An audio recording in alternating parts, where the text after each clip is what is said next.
Hello students. So இன்னைக்கு நம்ம பார்க்க போற டாபிக் வந்து one mark question. The 1 mark question வந்து a proton and an electron have the same d Broglie wavelength. Which of them moves faster and more kinetic energy? ஒரு புரோட்டானுக்கும் எலக்ட்ரானுக்கும் நம்ம base பண்ணி பார்க்குறப்ப எதுக்கு வந்து ஃபாஸ்ட்டாக மூவ் ஆகும், எதோட கைனடிக் எனர்ஜி அதிகமாக இருக்குன்னு நம்ம பார்க்க போகிறோம். ரெண்டுமே பார்த்தோம்னா டி Broglie wavelength வந்து சேமாக இருக்குன்னு சொல்கிறாங்க. First de Broglie wavelength of எலக்ட்ரானோட ஃபார்முலா பார்த்தோம்னா lambda equal formula h by root of 2mk. This is the formula. So h is a Planck's constant, m means a mass, k means a kinetic energy. இப்போ இதை நம்ம புரோட்டானுக்கு பார்க்க போகிறோம். அப்போ lambda p is equal to h by root of 2mp and kp. Proton and kinetic energy of proton.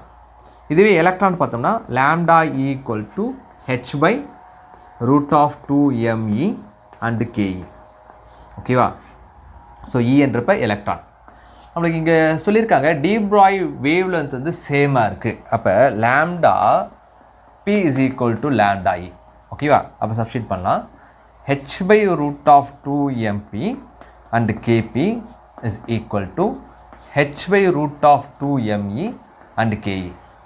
இந்த ஈக்குவேஷன்ஸ்னால substitute பண்ணியிருக்கோம். So H H cancel, so root cancel, இல்லை ஸ்கொயரிங் த போத் சைடு அப்படின்னு பண்ணலாம். So 1/2mp kp equal to 1/2me and ke. So 2 cancel. So cross multiplication பண்ணிடலாம்.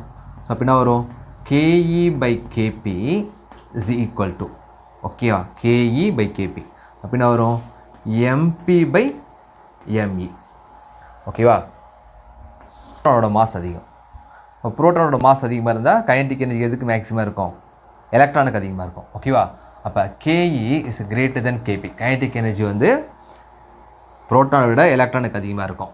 எதனால்?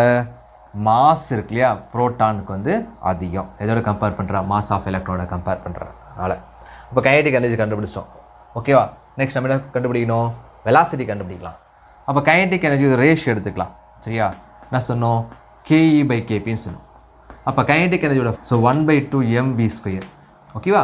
எலக்ட்ரானால் நம்ம என்ன சொல்லலாம்? me and ve. Okay, by so 1/2mp and vp². So 1/2 cancel. Therefore next one the ke/kp. எனக்கு velocity தானே வேணும், கிராஸ் மல்டிபிகேஷன் பண்ணிடலாம். Product of mp/me equal to ve²/vp². ஓகேவா? இப்போ KE/kpன்னு நமக்கு இங்கே இருக்கு இல்லையா, இதை நம்ம சப்ஸ்டிட் பண்ணிடலாம். சப்ஸ்டிட் பண்ணினா வரும் mp/me. இந்த ஈக்குவேஷன் இங்கே சப்ஸ்டிட் பண்ணுறேன். ஓகேவா? இன்ட்டு இங்கேயும் me இருக்கு இல்லையா, அப்படின்னா வரும் into mp/me equal to ve²/vp².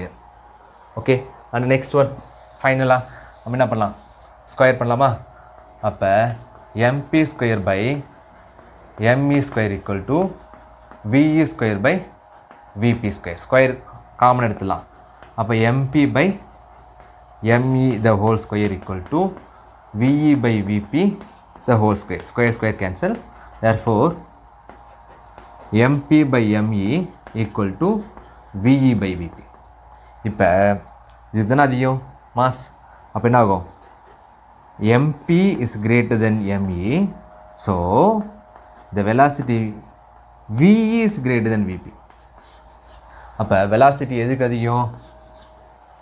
எலக்ட்ரானோட kinetic எனர்ஜியும் அண்ட் எலக்ட்ரானோட வெலாசிட்டியும் கிரேட்டர் கம்பேர் டு புரோட்டான். ஓகேவா? ஸோ இது நம்மளுக்கு 1 மார்க்ஸ் கேட்கலாம். So thank you. நெக்ஸ்ட் கிளாஸில் பார்க்கலாம்.